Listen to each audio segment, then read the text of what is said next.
What's up? We are live and welcome to, I guess it's June 8th, and there's only two of us. Look at that, just me and Chad today. Because if you were here last week, well, let's see if you remember, Chad. Where is he? We are in MOAB testing out. Well, he's not testing his Bronco, but he's beating up their stuff to learn what safety driving and rock climbing and stuff. That's exactly right. Yeah, he went to MOAB because he's just bought this new Bronco and he wants to learn how to push it to its limits. So he's in MOAB getting some instruction there. So we're gonna tag in though. We're gonna tag in another doctor here in just 1 second. And before we get to that, welcome to everybody who's watching this, and thank you for being a part of our stream that we do every single week. We come here just with the hope to, help you feel a little bit less alone, encourage you to talk to somebody, encourage you to try something that you hear today. And we're going to visit with this guy, Dr. Berceli, in just a couple of moments. I want you to first, Chad, tell me a little bit about how you met him. Yeah, so roughly met Dr. Berceli probably about, I'm going to say 9-10 years ago, when I was first starting the approach of how do I approach my mental health issues in a holistic manner. Okay. And my wife, Carrie, ended up finding T.R.E, which is tension trauma release exercises. We found a provider. Her name was Susan. Susan, sadly, is no longer with us. She passed away, I believe it was last year. And she was kind of a mentor to me. So that's where I learned T.R.E. First of all, was going through her program and having her coach me and kind of teach me along the way so I could be a practitioner of T.R.E. But shortly after that, I got to meet Dr. David Berceli personally and went and visited him and did a T.R.E. session with him. And I always kind of call him like the international man of mystery, right? Because he's definitely an international expert in trauma intervention, conflict resolution, and he just understands the body and how we hold on to all this tension and this trauma and the energetic energies that we need to release. This gentleman's gone all over the world, from Lebanon to Sudan to Kenya to Egypt, you name it. He's been all over the place. So he knows human trauma to its core. And he's just a great resource to have and a great friend. And I'm tickled to have him on our podcast so he can elaborate a little bit more on T.R.E. and what got him in to I guess you'd say launching or being the inventor of T.R.E. So right. It's again, honor to always have him or have a conversation with Dr. Berceli. Well, there he is right there on your right-hand side. Dr. Berceli, welcome to our stream. How are you today? I'm doing good, guys. Nice to see you. Cool, man. Can't wait to learn more about this. I don't know much about this. I've been dipping into a lot of energy work as of late. And one of the things that I've come to understand is that we tend to carry a lot of trauma in our pelvis, in our hips, in that region. And that's exactly what this T.R.E. kind of goes after. Most of us don't even recognize that we have a big psoas muscle in our body. That's the muscle that lifts our leg up and down when we walk, from what I know. And there's a lot of crap we store in there for some reason. So you're going to explain a little bit about that today. But first up, tell me a little bit about how you got interested in this line of work. Well, I was working with a nonprofit organization, and I had the wonderful opportunity of living both in the Middle East and in Africa. Okay. Now, I lived there for about 12 years, and 9 of those years was in war or political violence of some kind. So I was in a lot of these countries where I was actually experiencing the political violence myself, not as an active duty military, but as a civilian. But I was still susceptible to everything that went on there. Yeah. And one time when I was in a bomb shelter, and this was in southern Sudan, actually, and we were being bombed by mortar shells, and it was terrifying. And so we're all in this bomb shelter together. And I had the rare opportunity of just observing all of us, because, people in war, they don't know if they're going to live or die within the next minute. So it was just observing what was going on with people.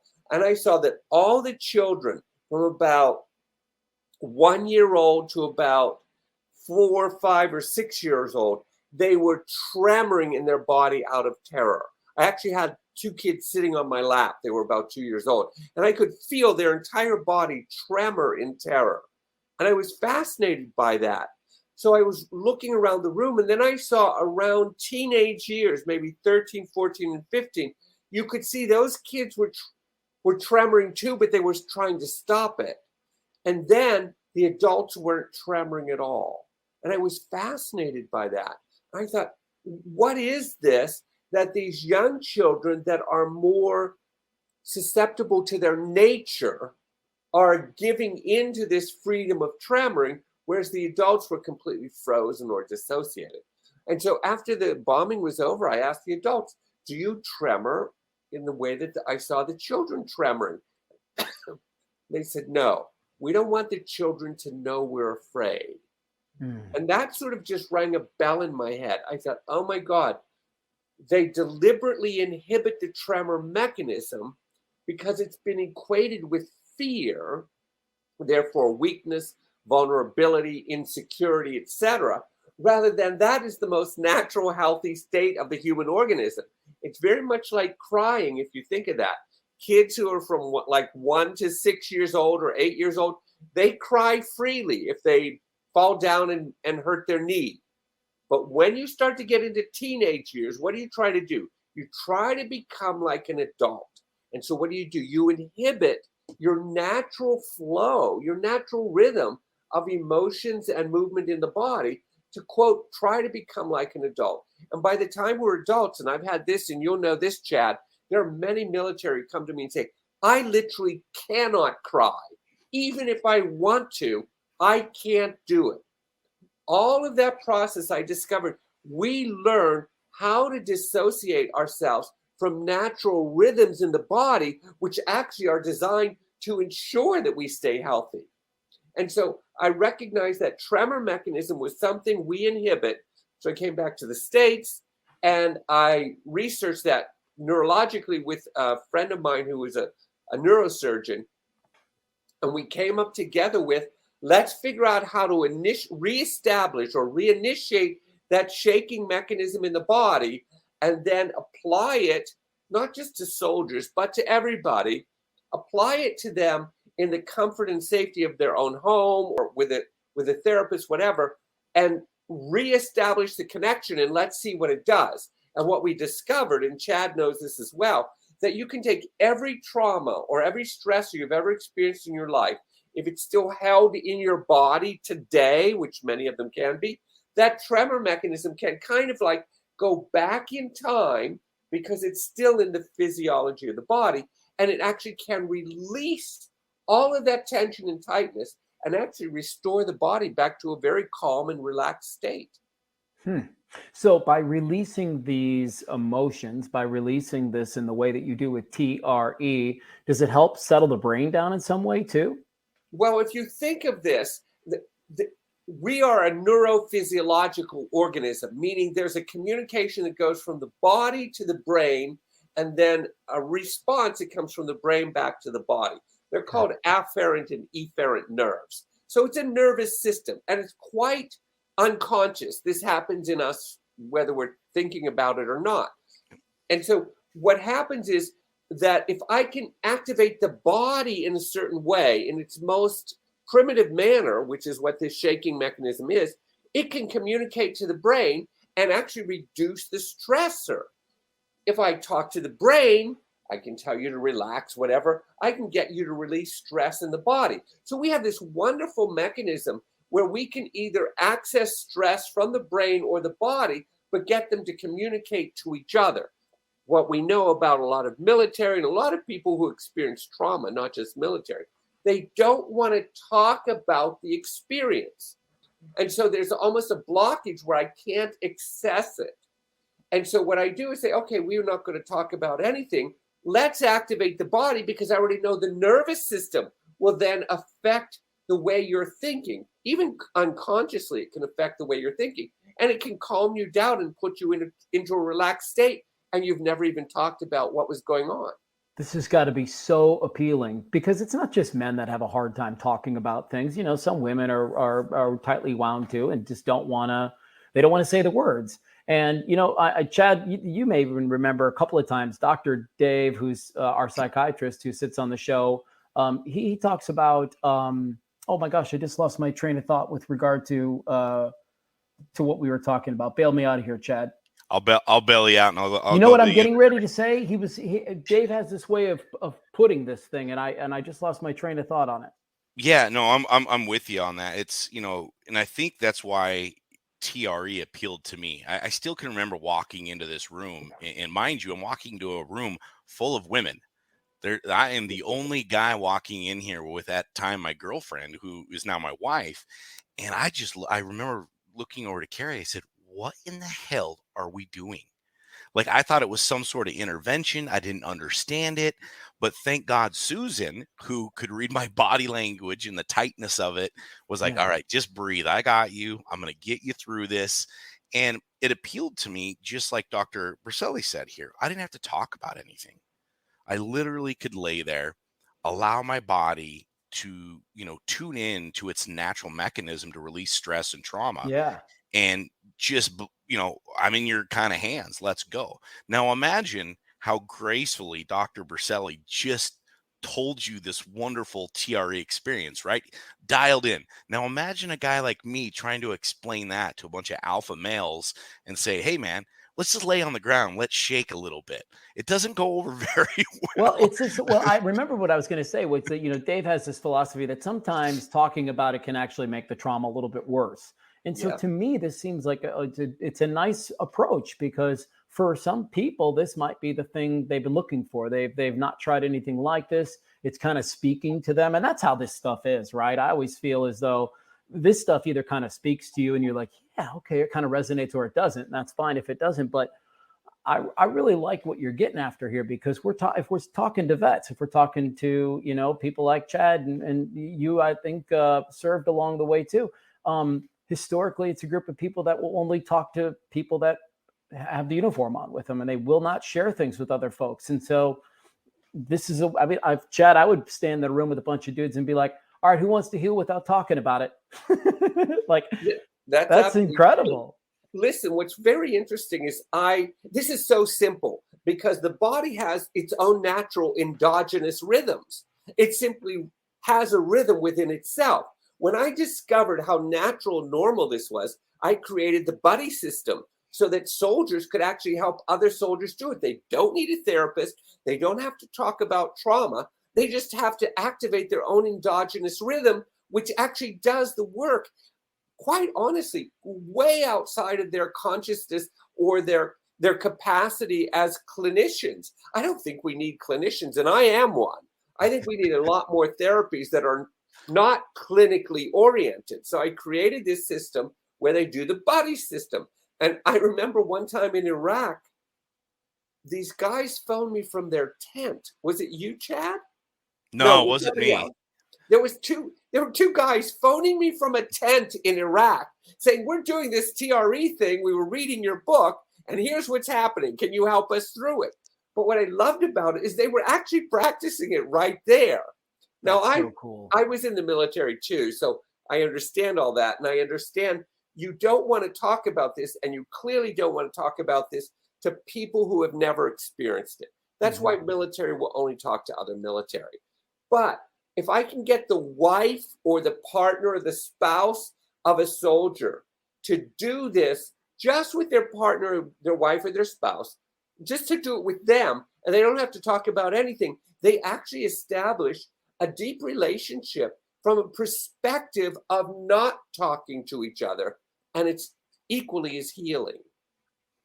Yeah, it's one of my dreams, and it still is, to be able, whether it's me or Dr. Berceli and I kind of team up down the road. But, I'd like to get this in the hands, and I've talked about it for years. Not even with the special operations community, but just, soldiers in general, like be able to teach it on base. And so, maybe they don't get maybe they're not a full on TRE practitioner, but maybe that squad leader knows enough about the exercises to have the ability. So when you're going down range, or let's say, SEAL Team 6, right? These guys just came back from killing bin Laden. But what do? You go back, you debrief, you clean your weapons, I hate to say it, you shit, shower, shave, and you go to bed, right? You don't ever decompress. So if there's someone that's in the rear that can help the decompression of saying, hey, part of our debrief is we're going to do this TRE thing so we can all get back in line of what we just did. And I think amazes me that we have all of this regimen for when you come back from being out in some sort of experience, let's say. You come back, you're behind the line, you're safe. What do? You clean your weapon. Like you said, you shit, shower, and shave. You get it, but you do nothing for the physiology that took in that whole experience and is both full of terror, rage, hatred, fear, all of that stuff that you have to numb yourself out from so you can be effective on the front line. And yet it's all in here. And what do after 12 months? They take all of that shit and bring it home. And now they don't know what to do with it because it's overwhelming. Right. Because when you get home, this is what's important for every military to recognize. When you get home, your brain says, oh, thank God we're safe. Now let me get rid of all this. And it starts to vomit this stuff up because it's feeling safe. But because soldiers aren't made aware enough to say, this is natural. It's actually good that it's finally vomiting it out. You don't want to do that to your wife or your children or to your spouse or partner, whatever. But you do want to get it out.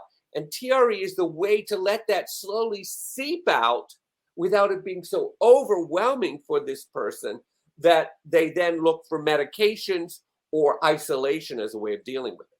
I'd love to know just a little bit about the psoas muscle as you understand it and with relationship to your work, because so many folks have back problems and, you know, hip problems and all those things. And I'll just speak about my own story, right? I had back problems, I had hip problems, and I had a lot of massage therapists and people in that space tell me along the way, like, you know, we got to stretch your psoas muscle out. It's really tight. Your psoas muscle is really tight. And I'm somebody who, you know, had some trauma along the way in my life and had some really difficult experiences. So it makes sense to me that that is the case. So talk to me a little bit about what that psoas muscle does for people and how it's storing these moments inside of it. Well, this is wonderful because the psoas muscle is called the trauma muscle. It actually is the one. They call it the trauma muscle? Yes. Oh, yes. Because here's the thing. When you're threatened by something, even something like somebody throwing a ball at you, like a dodgeball, what's your first reaction? Your first reaction is to pull forward. See, so you squeeze that muscle. The psoas muscle goes from the top of the leg through the pelvis and into the lumbar or the base of the spine. And its job is to pull you together in the fetal position because there's a threat. What's the safest position? Protect your belly, basically. Yeah, so of course, all your organs, your heart, your lungs. Yeah. So if I threw a ball at you right now, without you even thinking about it, your first reaction would be to go like this. You would duck down. So that's the psoas muscle isn't under conscious control. It's under instinct control. And that's a more primitive part of the brain. Every time you felt threatened in your life, whether it was physical threat or psycho-emotional threat, your psoas muscle contracted. Now, if you could imagine, holding that muscle together, contracting it, you're actually squeezing the lumbar vertebrae at the base of the spine, and you're squeezing all the way through the pelvis down to the legs. That's why people have lower back pain. And the hard thing, I'm a massage therapist as well. For me to dig in and massage that muscle is extremely painful because it's very deep inside the pelvis. But that's exactly the muscle that is activated with this shaking mechanism when we do TRE, and it's precisely activated because that's the beginning of the release that goes all the way up the spinal column into the neck. Okay. It makes perfect sense to me. I understand what's happening. Can you walk me through example, like what does it look like? Like Chad, what did you look like the first time you did this? You know, for me, it was because I wasn't willing to let go of the body, right? I was still like reserved. I'm in this room of hearing women over here kind of crying and one really shaking, taking deep breaths. And here I am, you know, a guy that's bothered by tiny noises anyways. And so I'm like, I can't focus. I can't nothing. I really didn't get any tremors. Nothing really happened. It wasn't until probably about the third time I actually did TRE and Susan, myself, and Carrie went, and it was just us.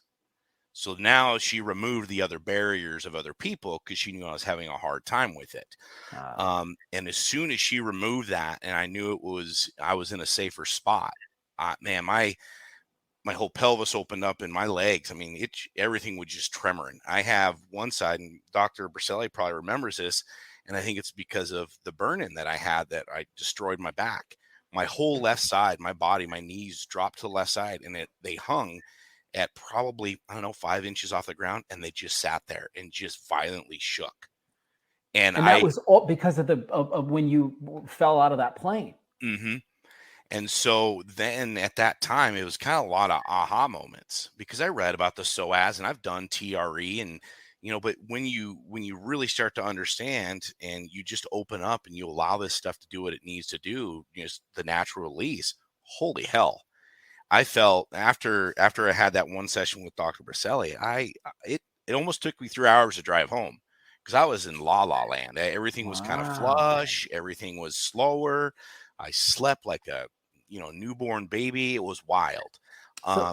I've had something similar to this, Dr. Berceli. I went up and had a retreat last summer. I did something called the sound healing, a sound bath. Mm-hmm. And it was very similar to what you're describing here. They used frequency, obviously, so a little different approach, but it put my body in a state where kind of uncontrollably I started to shake a little bit, and I started to release energy from, I guess that's really what we're talking about. Right. And like you, Chad, was like, oh my God. I told everybody after that sound bath, I said, I felt 200 pounds lighter and I don't weigh 200 pounds. Right. Well, see, you're hitting on something that's, I think, the future of medicine, is that sound is vibration. See, and so that sound activated, like I said, your endogenous rhythm of vibration in your body. So I can do something with your brain and I can affect your body. I can do something with your body and affect your brain. We're designed that way. This couldn't be more primitive and natural, what I'm trying to show people. And that's what I'm saying. It's yours for free, because your body's designed to do it. It knows how to do it, and it knows what it's doing. Our big problem is we're going against a stigmatized identification of body tremors. If you tremor, you're considered weak, vulnerable, afraid. You're not a man for sure. And so you freeze that response. But there's nothing more that could make you a stronger man and a more powerful and grounded being than if you give into your endogenous rhythm of the human body. And so that's really our big problem. It's not about getting people to tremor. It's destigmatizing tremoring. That's our problem. Yeah, I'll give you that. And as a matter of fact, one of the big goals that we have with Chad's brand, which I think I can throw up some hats here. They're up for grabs right now. I don't want everybody to forget about that. But one of the things that we want to do with the proceeds is have this vet camp where we bring people up for 3 weeks in a row on Saturday, and we walk them through a bunch of different modalities. And I just know in my heart that this being a piece of what we would do up there is going to move and change people in a way where, because you talk about what does it mean to be a man, and I like that we're having that conversation, especially with this group of people, because come on, we all know it means, I just had this conversation today with my friend, like, I want a good relationship with my kids. That's what I want. I want my kids to want to be a part of my life later. And so we need to build that now. We need to build that foundation right now and make sure that that's there for later. To me, that's what, at least fatherhood is about, for sure. And, I can only ask you, Chad, because you're the guy in the room, but you had little kids when you were going through some of this tough stuff, and they're the reason you stayed in it. They're the reason you kept fighting. 100%. And my demons were they were so deep, like many, and I never ever wanted to talk about it, and sure. I give T.R.E. a huge amount of credit, because it's what opened my mind to holistic approaches, right? That's why, I'm interested in the psychedelic world. That's why I'm interested in meditation and how that changes the brain and everything else. So I'm open to all these other modalities and abilities to heal mental health issues that normally 15 years ago, I would have told you to kick rocks. I would have been like, I don't even know what you're talking about. And when I speak about T.R.E. with people, I try to break it down. I always call myself the knuckle dragger, but I try to really break it down to that grunt mentality of being in the military, that infantryman of, let's just keep it simple, right? T.R.E. is a very good mix of what I like to say is like yoga and meditation, right? You're not talking about anything. You don't have to be super flexible, but you're still releasing this energy that needs to be released, but yet you don't have to talk about any of this stuff. And as you become more adept to TRE and you do it more, it just it's like that onion peel. You just keep peeling it, and before you know it, now it's okay to vomit about some things that you maybe been holding on to. I have a question for you, Dr. Berceli, which is, could you get to a point where you would say to a patient, you don't need to come and see me anymore. You're good. You look really good. You look really loose. Everything's flowing. You seem good. Usually what happens, we'll focus it on military first and then expand it larger. But usually what happens is I desperately try to have them come see me only for one session. I have them make whatever breakthrough they need to make so they can replicate this at home by themselves. Then I tell them, probably about 4 to 6 weeks, you will have gone down a layer inside the tension layers because they're layered in the body. And then after you've gotten rid of these 4 to 6 weeks layers, come back to me and I'll be able to take you down deeper. And then we can go deeper than that. So I try to see them as little as possible because I really want to empower them to say, this is your natural rhythm of your own human body. You have every right to it. You shouldn't be charged to even know that it's there, and you should be able to do this by yourself. Then what I do is I have them bring a partner, a spouse, a buddy, whatever they want to come with them to the session, and I will teach them together how to help each other move forward in their healing process without needing me at all. I'm really insistent that our human body knows how to self-regulate and self-heal. We're not using its own natural mechanisms to do that. And then, of course, when we medicate them, we anesthetize its natural mechanisms, and then we don't stand a chance to self-healing. Man, it just seems like almost anybody could give this a shot if they felt like they were stuck in some way and, didn't want to chat about it. I mean, that to me is the overwhelming thing of this thing, right? It's because most people think about doing that work and you think of talk therapy and all the things you're going to have to try, or if you're going to go down medication row where you have to try certain things there. And this just seems like a pretty easy entry point. And what happens during a TRE session? Are you stretching people, or are you what kind of position do you go to? I need them to just stretch their body a little bit so I can see how tight it is. But it's not really any major stretching sort of thing. I just need to see how tight are the legs, how tight are the hips. Then the primary exercise is that they lay down on the floor on their back, and then they put their feet together and let their knees relax open. So there's kind of a V in that knee shape there. And then because that's accessing the psoas muscle that we talked about earlier. See, I got to get to that muscle. And I discovered the easiest way to do that is let the knees fall open, because the psoas muscle is connected to the leg, to the femur bone. And so then when I have them pick their pelvis up off the floor, so their knees are open and their pelvis is up. This is all free on the internet. You can see these exercises. What it does is it puts the legs and the psoas muscle in a conflict stress. We're not opening them and we're not closing them. And what they do is they begin to then tremor. Some muscle spindle fibers in the legs that do this. They begin to tremor because they don't know to open or close. But then as I lower the pelvis and reduce the stressor by slowly closing the knees, the tremor mechanism activates naturally. And as Chad knows, it starts in the adductors in the legs, but then it goes right immediately into the psoas muscle. And once it goes into the psoas muscle, it goes right through the pelvis and into the lower back. If we can get it into the spinal column, then we can figure out how to get it to travel all the ways up the spine into the neck. And once you start releasing that stressor in the spine, the whole body just goes, I'm relaxed, I'm safe, this is wonderful. You don't have to do any psychology at all. You have to relax the spinal column.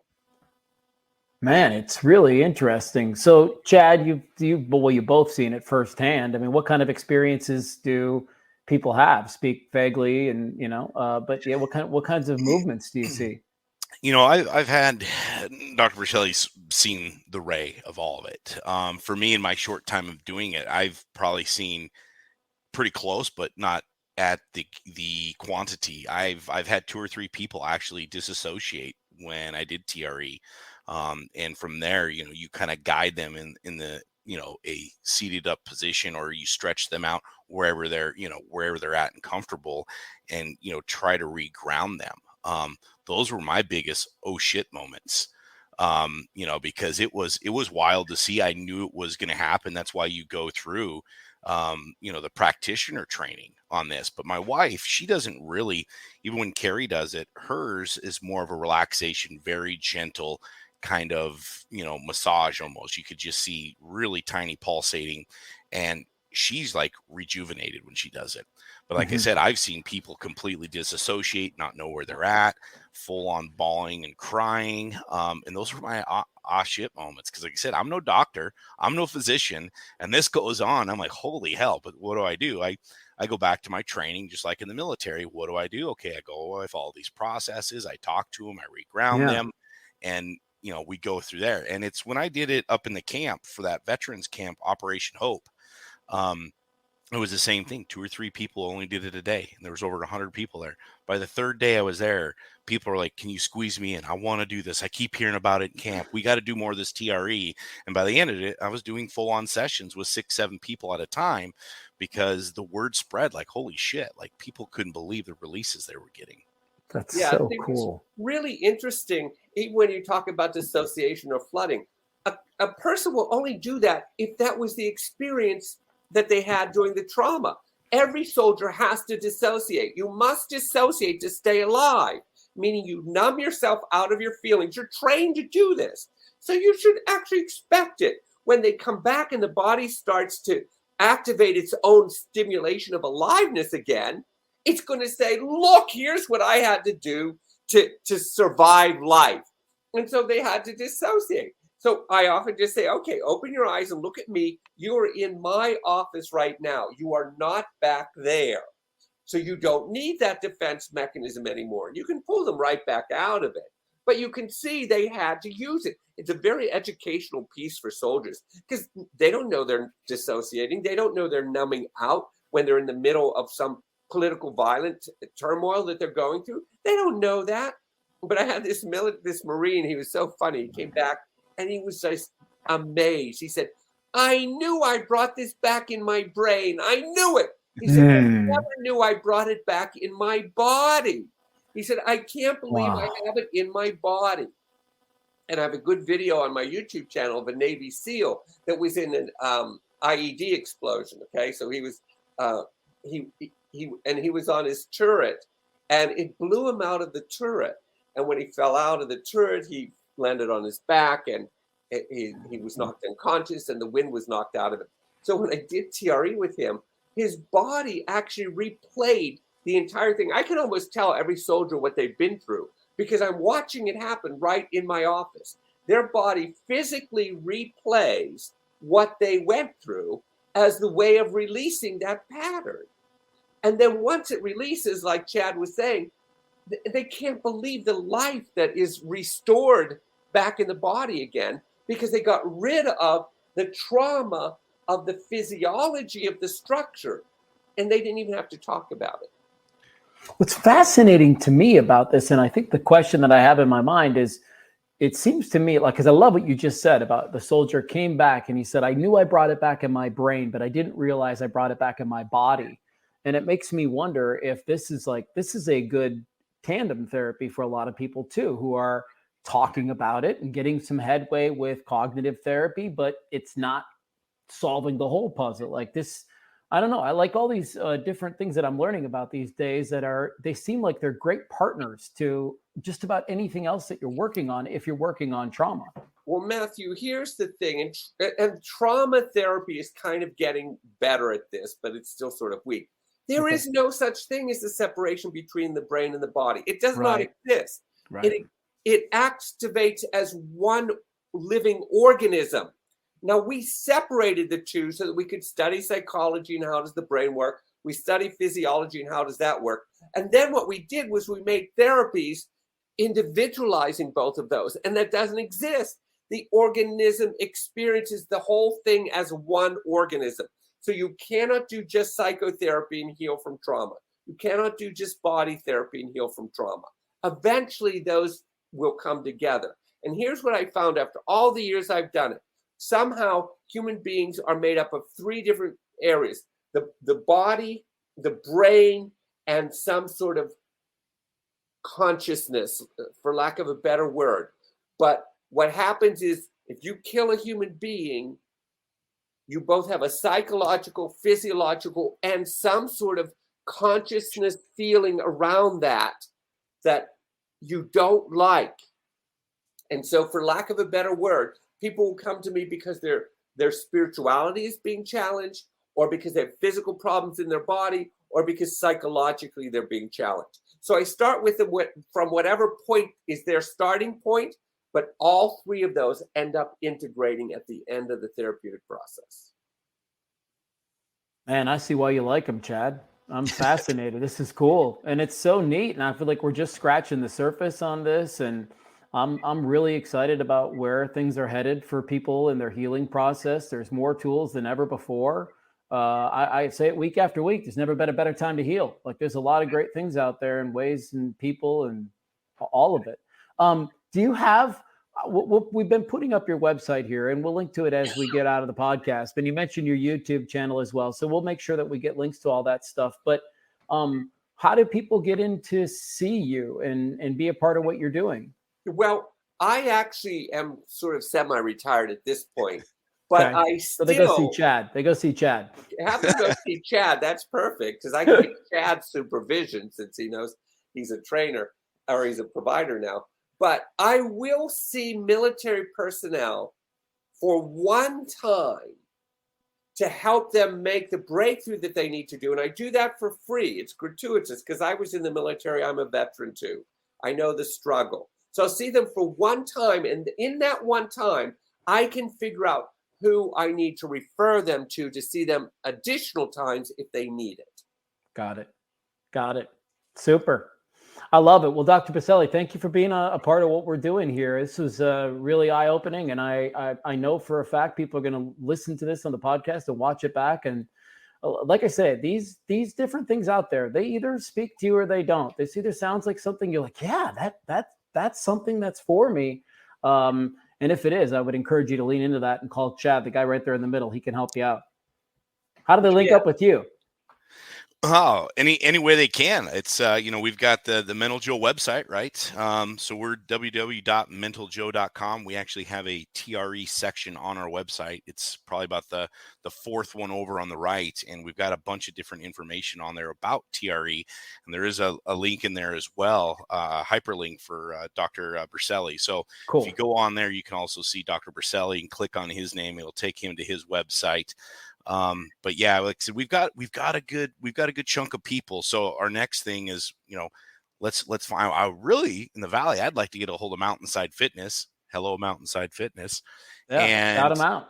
And do something there. They've got the space, they've got the gymnasium, and for, just find something that's center of the Valley and teach these T.R.E. classes, in an area where people can come to, and hopefully it grows. And again, that's the goal with Mental Joe, is to not only grow our brand, grow awareness, but get T.R.E. in the forefront of a lot of people too. I love it, man. Well, thank you guys so much. And to the folks that are watching, don't forget, if you want to support Mental Joe, those are some of the shirts, man. I love the shirt that's a cycle breaker. That's cool. Pain is useful. That's good. I mean, you got some really cool stuff for the men and the ladies. Great hats, and all of this stuff is going to get us off the ground for this VETS thing that we want to get started at the end of the summer. Dr. Berceli, I can't thank you enough, man.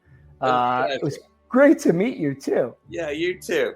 I hope to work with you guys at some point. I really enjoy it, actually. All right. Well, then we will. Consider it done, man. That's how this thing works. If you want it, we'll get it done.